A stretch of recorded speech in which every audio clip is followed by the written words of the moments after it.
Bienvenue dans Medit You, le podcast qui inspire et explore la méditation sans tabou. Salut, c'est Delphine, je suis la créatrice de ce podcast. Ensemble, on va parler méditation sans jargon et sans limitation. Si comme nous, tu es curieux, explorateur, que tu sois débutant ou que tu médites depuis 40 ans, tu es ici chez toi. À chaque épisode, j'interviewe des gens qui méditent comme toi et moi. Ils partagent avec nous leurs techniques, leurs astuces, leurs rituels, leurs inspirations et leurs explorations. Ça te dit ? Rejoins-nous sans tabou sur Medit You. Méditer, c'est toujours soi avec soi-même.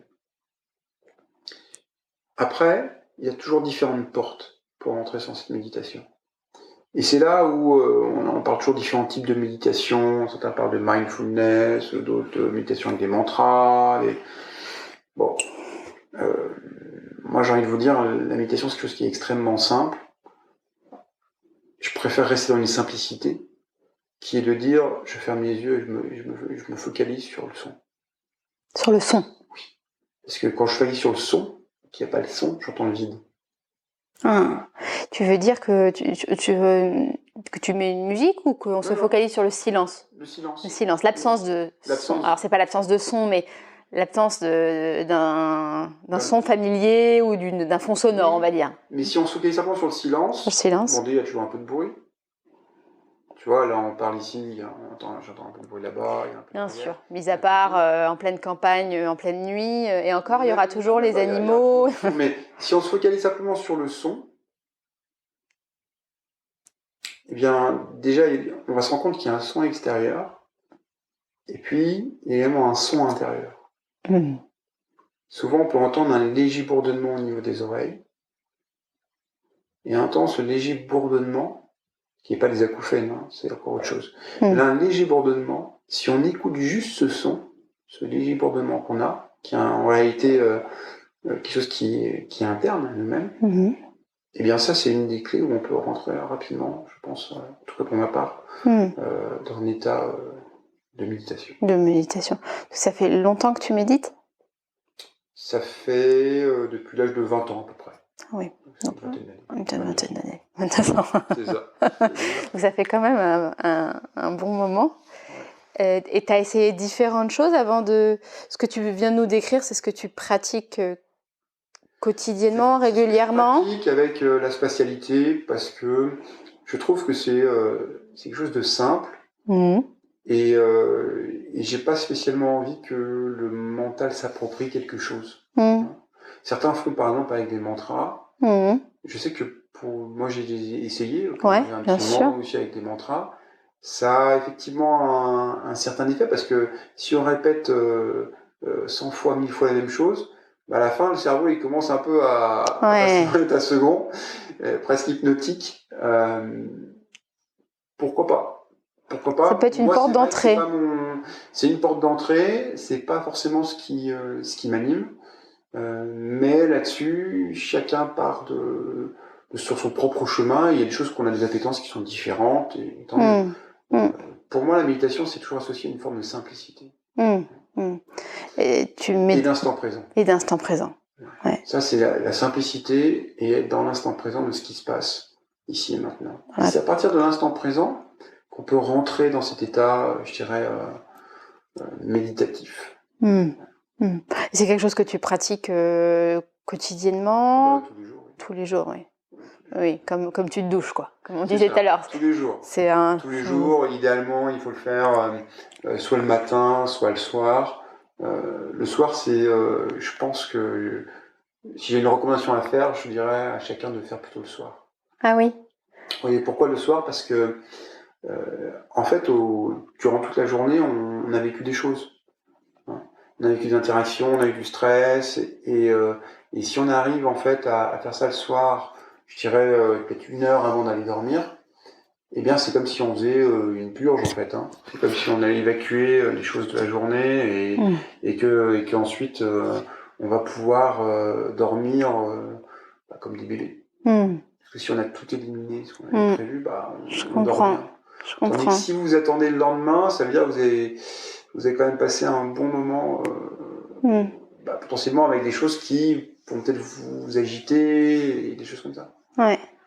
Je comprends tout à fait ton point de vue.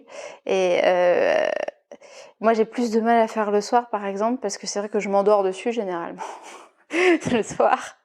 Mais par contre, le matin, si je l'ai pas, si je le fais pas le matin, entre le moment où je me réveille et le moment où je commence vraiment ma journée active, on va dire, et ben j'ai l'impression qu'il me manque un espèce de tampon, tu vois. C'est en fait le matin, ça me permet, moi je sais, de me câbler, d'être préparée comme armée pour la journée à venir. Ça me fait une transition, je pense, Tout à fait. entre le sommeil, voilà, ça me permet d'être sur mes deux pieds. C'est une transition qui est nécessaire. Moi, pour être transparent, je fais plutôt les 2 fois en fait. Ouais, voilà. Aussi, là-dessus. Mais bon, pour ceux qui commencent, on va pas non plus demander. Oui, bien sûr. Et il faut que ça reste un plaisir parce que méditer, c'est soi avec soi-même avant tout. Oui.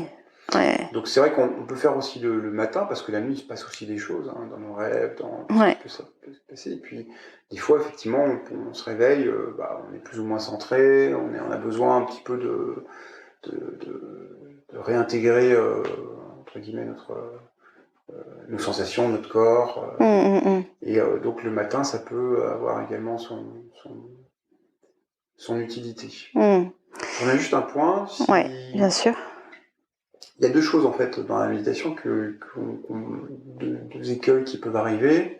La première chose, c'est typiquement, je médite, mais en fait, j'y arrive pas parce que j'ai trop de pensées. Ça, on peut avoir ça, effectivement. On entend ça souvent, effectivement, ça nous est tous arrivé. Et puis le deuxième écueil, c'est je médite, mais en fait, je m'endors. Ouais. Alors, ce qu'il y a de rigolo, c'est que dans les 2 cas, en fait, c'est le même souci, c'est qu'il y a une partie du mental qui veut pas lâcher, en fait. C'est-à-dire que si vous lâchez pas, vous pensez sans arrêt. Et si à un moment donné, en fait, vous endormez, c'est le mental qui dit puisque c'est pas possible de voir ça, hop, je vais m'endormir. Et donc, ces deux types de réponses, en fait, viennent systématiquement du mental qui a pas envie de. Alors, sauf si vous faites ça à 1h du matin, ça c'est encore autre chose. La physiologie, c'est encore. Oui, moi c'est souvent ça, j'avoue. Et puis il y a aussi une autre partie qui peut faire aussi, c'est ça dépend où est-ce qu'on médite. Moi, par exemple, je déconseille de méditer dans une chambre. Ah oui. Parce que la chambre, le corps, il sait très bien que la chambre, c'est là où vous allez dormir.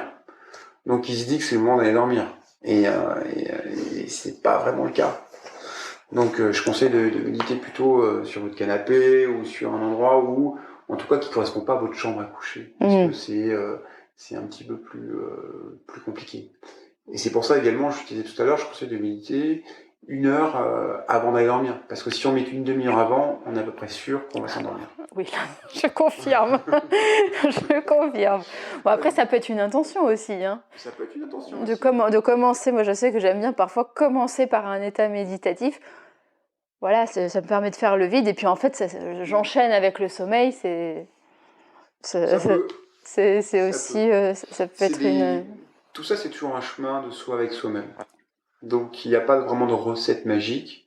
Il y a juste, il faut essayer, il faut tenter, il faut voir comment mon mental, mon corps réagit, et puis ajuster, et puis à la fin, on arrive à trouver quelque chose qui soit, bien qui soit en harmonie avec ce qu'on est en fait. Parce qu'au final, le but de cette méditation, c'était justement ma question. Là-dessus, c'est vraiment d'être un avec soi-même et de se rapprocher de ce qu'on est. Toi, c'est vraiment ce que ça t'apporte au quotidien depuis toutes ces années.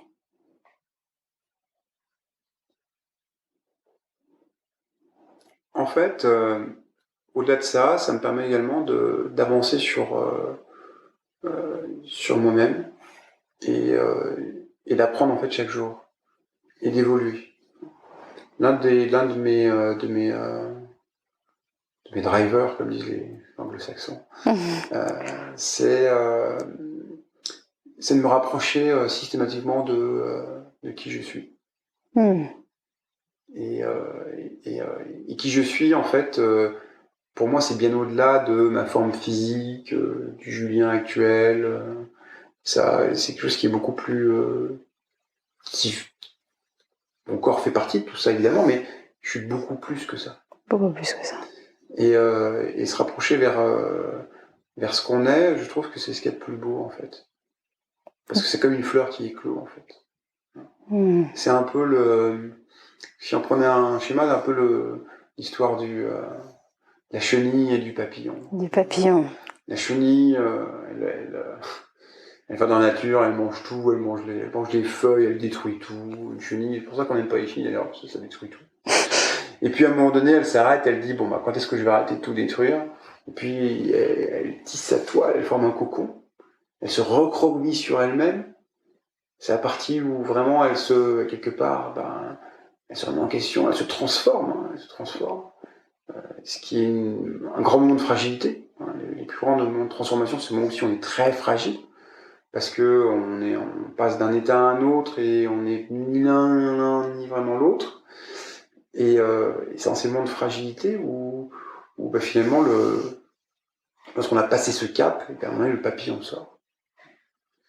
Et si vous regardez un papillon, d'ailleurs, lorsque ça vient sur les fleurs, eh bien ça prend juste le nectar, ça prend un tout petit peu. Et plus rien à voir avec la chenille. Et je pense que les humains, certains sont à l'état de chenille, et certains sont à l'état de papillon, et plus il y aura de papillons, et plus notre monde il va changer en fait. On parle souvent de changement, on veut changer les choses, mais le vrai changement il commence toujours par soi-même. Ça c'est quelque chose aussi qui pour moi est angulaire par rapport à ma pensée. Je crois toujours vraiment que le changement c'est d'abord en nous, toujours en nous. On peut pas demander aux autres ce qu'on n'arrive pas à faire nous-mêmes. Oui.